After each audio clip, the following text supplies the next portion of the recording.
નમસ્કાર. કેમ છો વિદ્યાર્થી મિત્રો? હવે જુઓ, આપણે આ ઓનલાઈન એજ્યુકેશનની સિરીઝમાં ધોરણ 12 કોમર્સ વિષય અર્થશાસ્ત્રમાં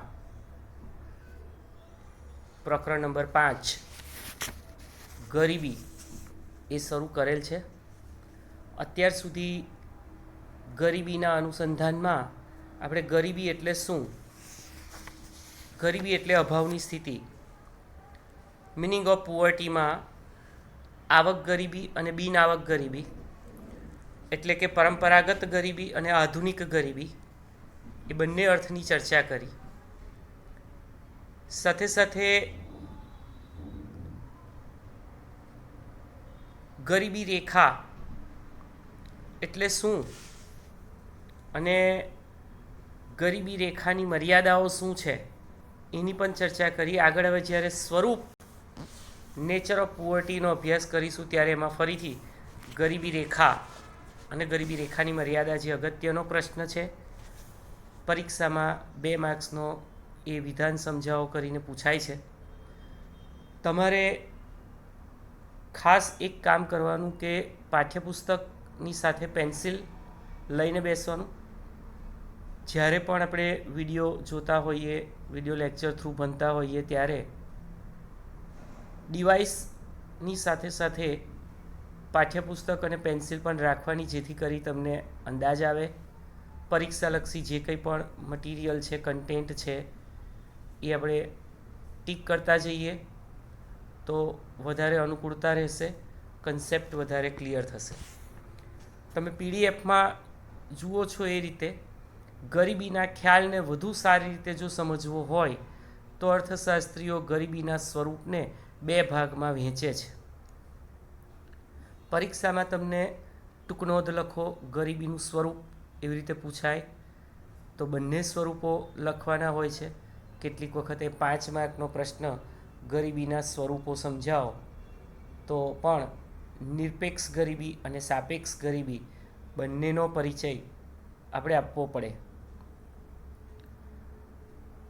બી વિભાગ 1 માર્ક્સમાં પણ પૂછાય, ગરીબીના સ્વરૂપ જણાવો. ખાલી ટાઇટલ લખવાના હોય છે, નિરપેક્ષ ગરીબી અને સાપેક્ષ ગરીબી. નિરપેક્ષ ગરીબી એટલે શું, ગરીબી રેખા એટલે શું, આપણે અગાઉ પણ જોઈ ગયા. અંડરલાઇન કરજો પેન્સિલથી. જીવનની લઘુત્તમ જરૂરિયાતો સંતોષવા માટે જરૂરી ચીજવસ્તુઓ અને સેવાઓ ખરીદવા માટે નક્કી કરવામાં આવેલ આવક કે ખર્ચની લઘુત્તમ સપાટી એટલે ગરીબી રેખા.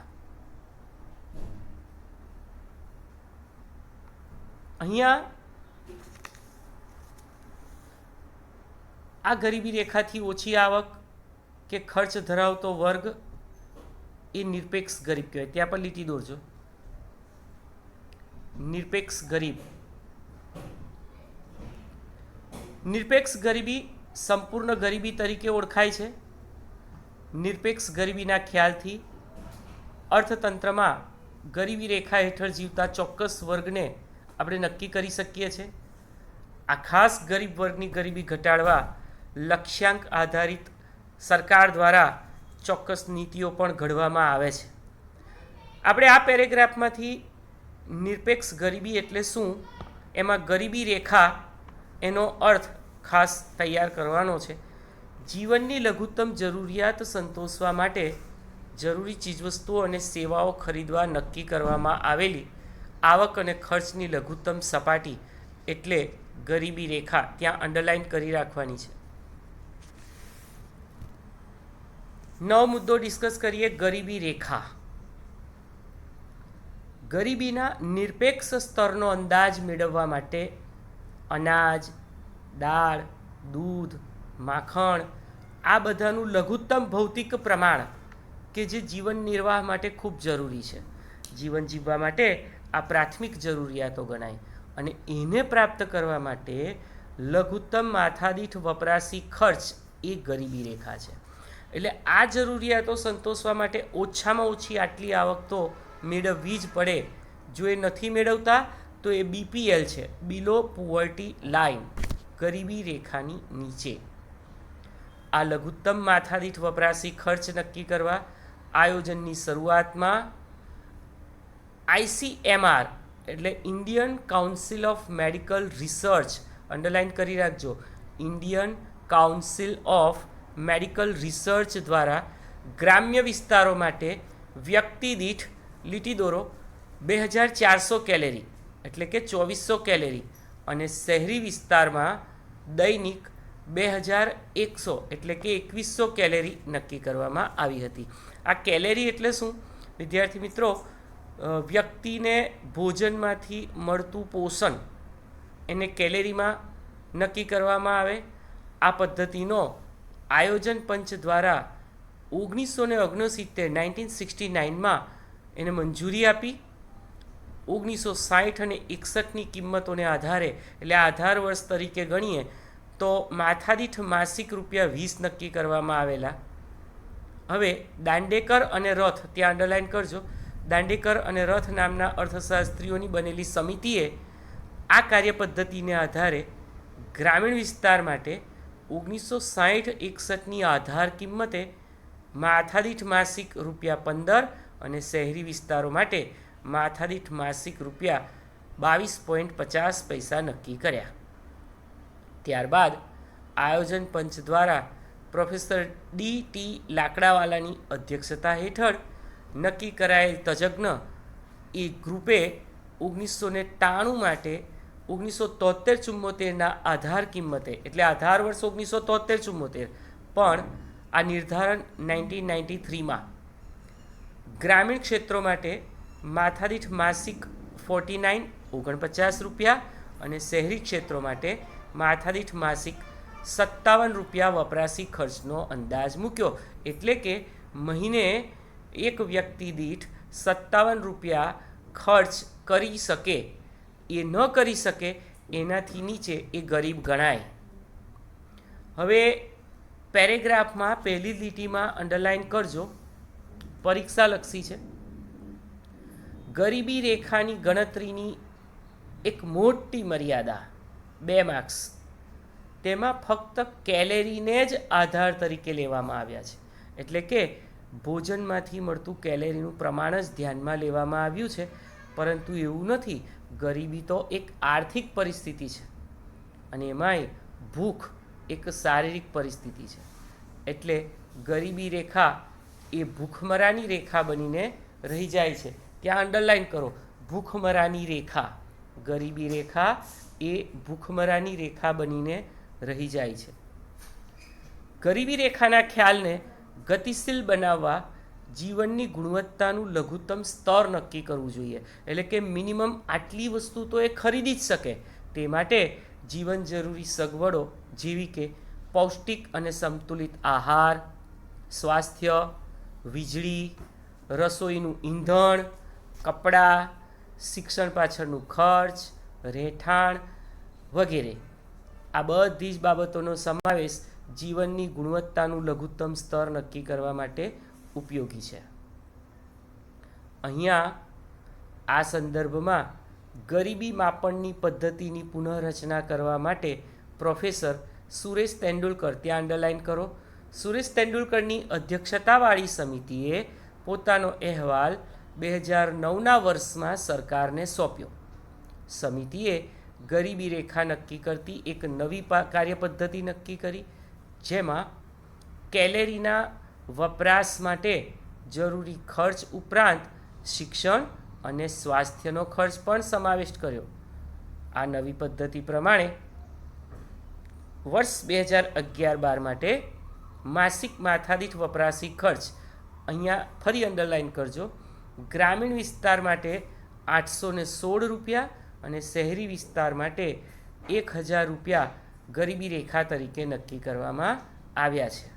એનો અર્થ એ થયો કે ગ્રામીણ વિસ્તારમાં મહિનાના ₹816 પણ ખર્ચ માટે રાખી કમાઈ ન શકે વ્યક્તિ ગરીબી રેખાની નીચે છે એમ કહેવાય.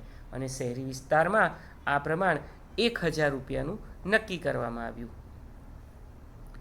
આંતરરાષ્ટ્રીય સ્તરે નિરપેક્ષ ગરીબી નક્કી કરવા ગરીબી રેખા સામાન્ય રીતે કોઈ એક વર્ષ દરમિયાન સરેરાશ પુખ્ત વયના વ્યક્તિ એટલે કે એડલ્ટ પર્સન દ્વારા વપરાશમાં લેવાતા બધા જ જરૂરી સંસાધનો માટેનો ખર્ચ નક્કી કરવામાં આવ્યો.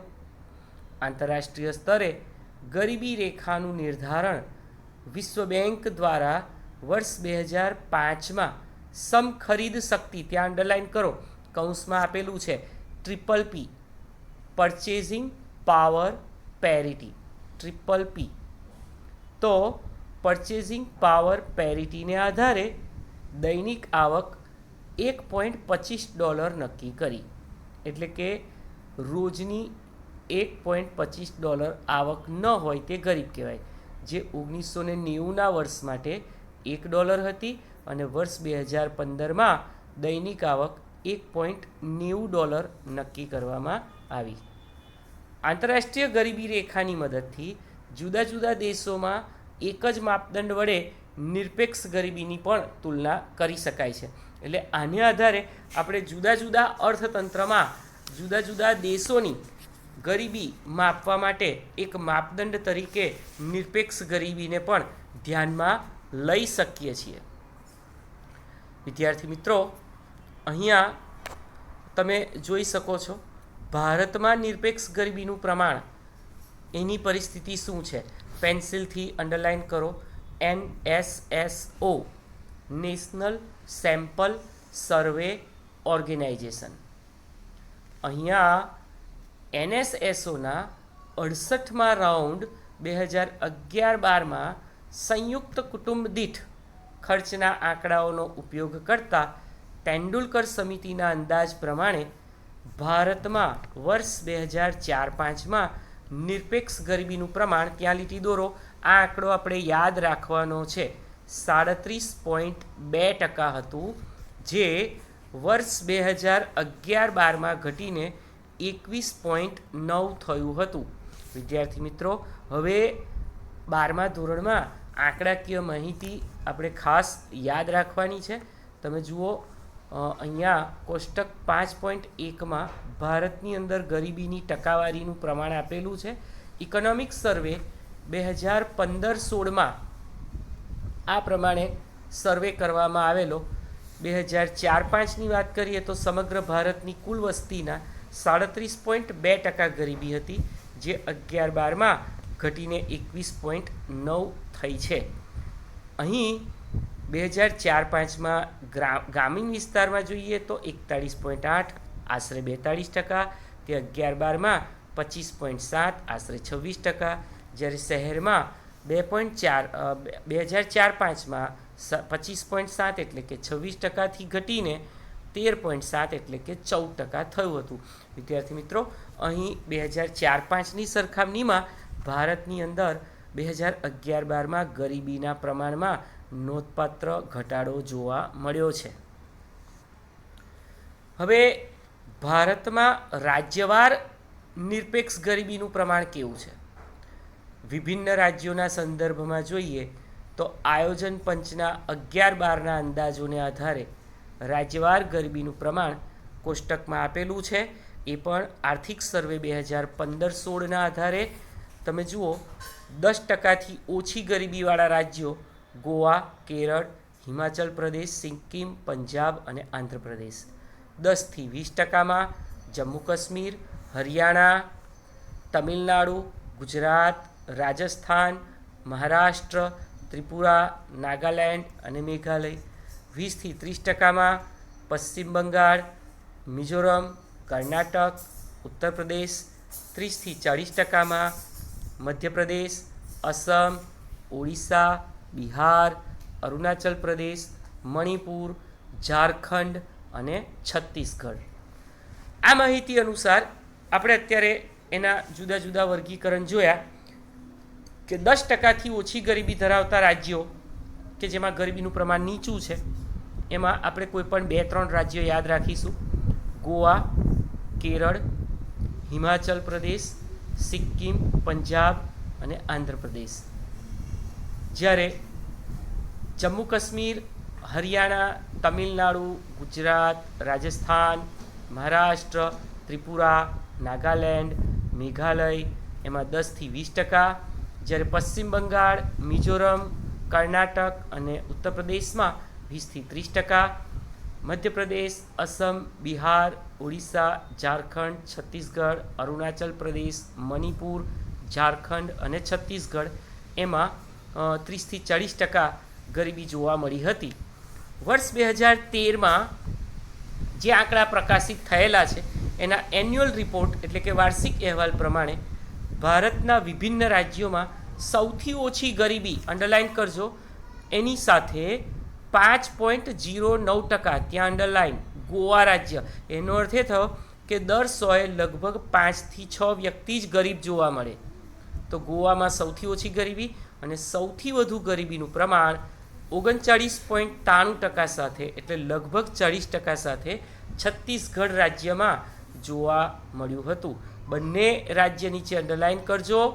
ભારત 10થી 20%ના કેટેગરીમાં સમાવિષ્ટ થાય છે અને સૌથી ઓછી ગરીબી ગોવામાં અને સૌથી વધુ ગરીબી છત્તીસગઢમાં જોવા મળી છે.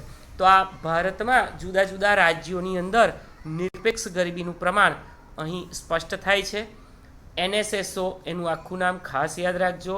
સાથે સાથે ટકાવારી પણ છેલ્લે 2011-12માં 21.9% ગરીબી, આ આંકડો આપણે યાદ રાખવાનો છે. બીજું, ગરીબી રેખા એ શું અને ગરીબી રેખાની મર્યાદા એ તમને 3 માર્ક્સ કે 2 માર્ક્સમાં અલગથી પ્રશ્ન C અને D વિભાગમાં પૂછાતો હોય છે.